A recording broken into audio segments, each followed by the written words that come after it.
Voilà, avec Yasmine Damata et son invité ce soir, il sera question des vaginites sur nature et bien-être. Mais avant, nous allons suivre ce reportage qui nous présente le décor. Elle est une inflammation de la flore vaginale. Selon les médecins, toute femme est prédisposée à développer une vaginite. Une perturbation qui se traduit de différentes manières. Bon, je me suis levée un matin, je me suis apprêtée pour le boulot et pendant la journée, j'avais eu une envie pressante.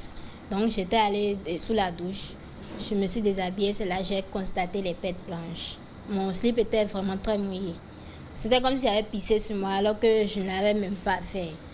Donc le lendemain, je l'ai dit à ma mère. Affolée, on est allé voir le médecin et il nous a dit que c'était les vaginites. J'avais les pertes et les démangeaisons aussi. Et j'avais aussi des petits plaies. Quand je gratte, souvent quand on gratte, ça fait des petits plaies.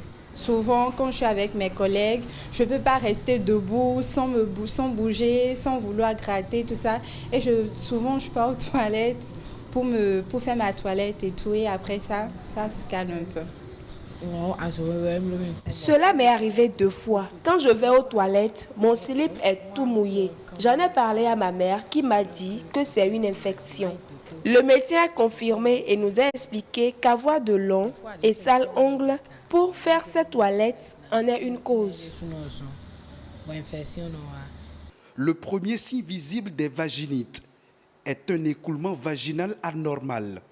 Seul le spécialiste peut déterminer le germe en cause à partir d'un prélèvement des sécrétions. Elle peut être d'origine infectieuse ou irritative.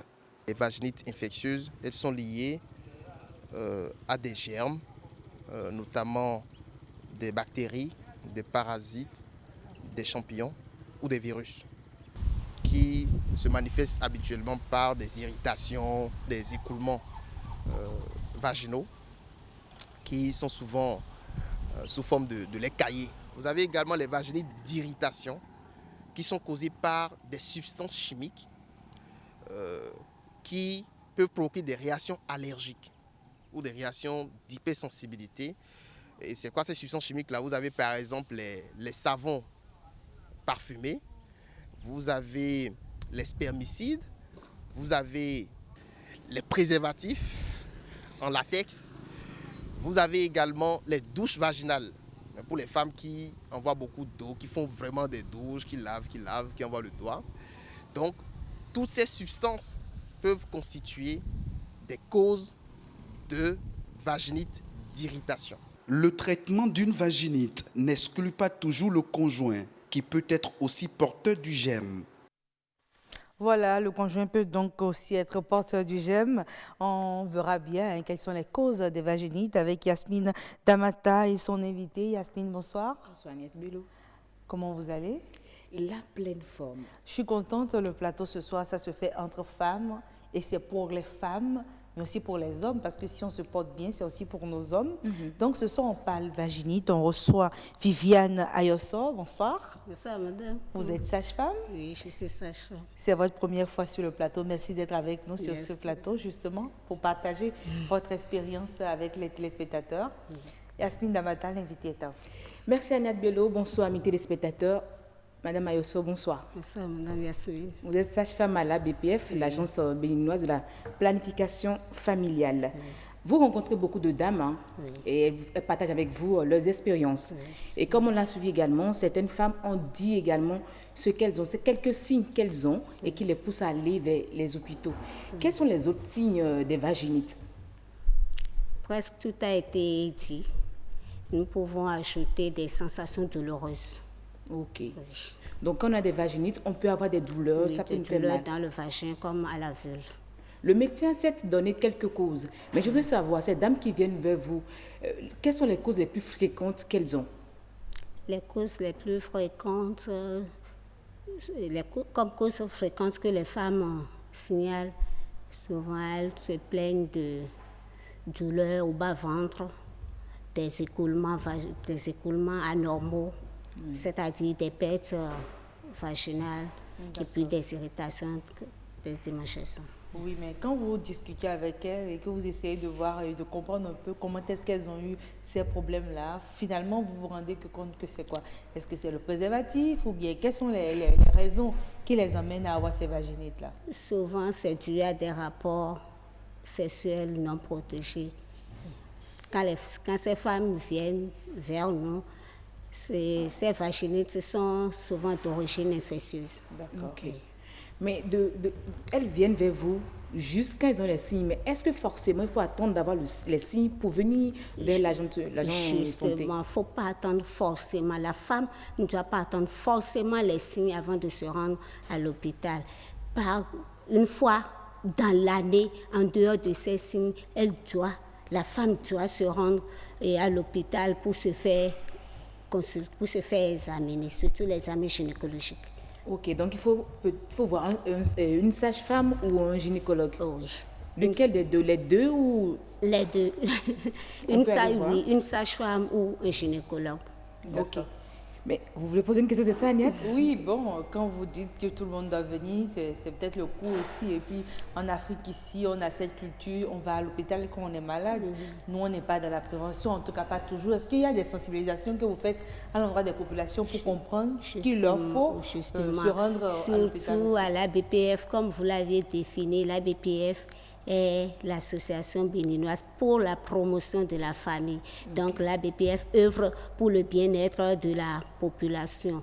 Et nous menons des séances de sensibilisation à l'endroit de la population pour parler surtout de l'importance de l'examen gynécologique. Donc ne pas attendre forcément l'apparition de ces signes avant de se faire consulter.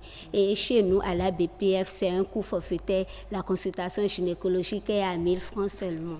D'accord. Même pour le mois, là, c'est 1000 francs. Oui. Même pour avoir 1000 francs, c'est compliqué, Agnès. C'est sûr, et puis, quand nous allons, quand nous allons vers la population avec la clinique mobile, la consultation, elle est gratuite. Et chez nous, à la BPF, chez les jeunes filles de 10 à 24 ans, la consultation, la prise en charge, elle est gratuite. Yasmine Damata, à partir d'aujourd'hui, j'ai 20 ans. Je le dis parce qu'il faut que je puisse me faire soigner gratuitement. Vous serez les bienvenus chez nous. Merci. Mais déjà, de quel âge la jeune fille peut déjà se rendre au centre de santé pour se faire suivre, pour éviter d'avoir des vaginites? Pour éviter, d'accord. Puisque chez nous, à la BPF, nous avons un centre socio-éducatif. Donc, c'est un centre des jeunes où ces jeunes se rendent chez nous pour avoir des conseils. Surtout. Oui, mais je me rends compte qu'à chaque fois, vous spécifiez sur les jeunes. Est-ce à dire que parmi les cas les plus fréquents de vaginite que vous rencontrez, c'est beaucoup plus les jeunes? Oui, je dirais beaucoup plus les jeunes. Comme vous le savez, là, permettez-moi, la jeunesse, les jeunes sont fortement actifs sexuellement. Fortement actifs sexuellement. D'accord. Chez nous, à la BPF, les jeunes sont prioritaires. Mais une femme d'un certain âge, les femmes ménopausées aussi peuvent avoir des vaginites. Oui. Donc tout le monde est exposé aux vaginites. Oui, toutes les femmes sont exposées aux vaginites. Et dans les coulisses, le médecin que j'avais interrogé, il m'a dit que la femme est prédisposée à faire des vaginites dans sa vie. Est-ce une obligation qu'une femme fasse des vaginites? Oui, d'autant plus que nous avons dit la vaginite, c'est une inflammation du vagin qui peut être due à une infection. Ça peut ne pas être une vaginite infectieuse. Donc, il y a aussi l'alimentation. Oui, qui est une cause qui fait partie des vaginites. Mais comment les prévenir alors? Pour les prévenir, surtout pour nos jeunes sœurs, il faut changer régulièrement les couches, les tampons et les serviettes hygiéniques. Et les jeunes filles, je peux demander aux jeunes filles d'éviter le port de pantalons, surtout la nuit.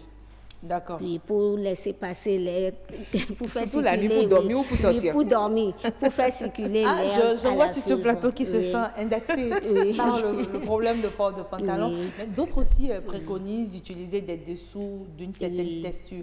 D'autres parlent de coton. Est-ce que pour vous, tout ça entre en ligne de compte? Justement, il faut éviter surtout les sous-vêtements en nylon. D'accord. Oui. Oui, c'est mais- ça qui donne plus des irritations. Yasmine Damata en a parlé dans son reportage. Parfois, c'est en voulant avoir une bonne hygiène au niveau du vagin qu'on découvre qu'on va vers les vaginites parce qu'on est tout le temps en train de se nettoyer. Ça, on ne le sait pas toujours. Quelle est la bonne méthode pour avoir une bonne hygiène? Justement, merci. Et je voudrais vous dire que la flore vaginale, c'est un milieu très acide. Donc, il faut éviter les savons parfumés. Le mieux, déjà, pour faire la toilette intime, beaucoup ne le savent pas. Et les femmes pensent qu'il faut envoyer le doigt dans le vagin. Non. Plus la femme envoie le doigt dans le vagin, elle détruit la flore vaginale, alors que cette flore protège le vagin contre les infections. D'accord. Donc, éviter de mettre le doigt, éviter les savons parfumés, Éviter mais les les bains d'eau pantalons. chaude et tout ça, parce qu'il paraît même qu'il faut s'asseoir sur des bains chauds et tout. Il y a tellement Oui, d'astuces. nous n'en avons pas besoin. Tout ça, c'est à balayer du doigt. C'est pas à balayer, mais surtout, il faut éviter d'envoyer le doigt dans le vagin. D'accord. Surtout les tampons vaginaux qui restent trop longtemps, c'est pas trop conseillé. Il faut rincer le vagin avec de l'eau simple, éviter les détergents et autres. On n'a pas assez de temps, mais je voudrais bien savoir quel est le traitement pour les vaginites. D'accord. Par rapport au traitement, il n'y a pas, ça dépend de l'examen clinique. Le traitement de la vaginite dépend de l'examen clinique. Ok, donc l'examen dépend d'un patient à un autre. Oui, Ça d'un dépend patient à un également autre, du oui. cas de vaginite que nous avons. Agnès Bello, je pense qu'il faut juste retenir qu'il faut bien entretenir sa flore vaginale, éviter d'envoyer le doigt quand on fait sa toilette intime, également éviter de porter des slips en nylon, privilégier plus les slips en coton, également pour dormir la nuit, éviter de mettre des pantalons, laisser la flore vaginale respirer. Et nous D'accord. éviterons les vaginites. Voilà, on a compris, hein, pour éviter d'avoir à se rendre à l'hôpital à cause des vaginites, il faut faire attention à la flore, tout faire pour la préserver. C'est terminé pour Nature et Bien-être de ce soir.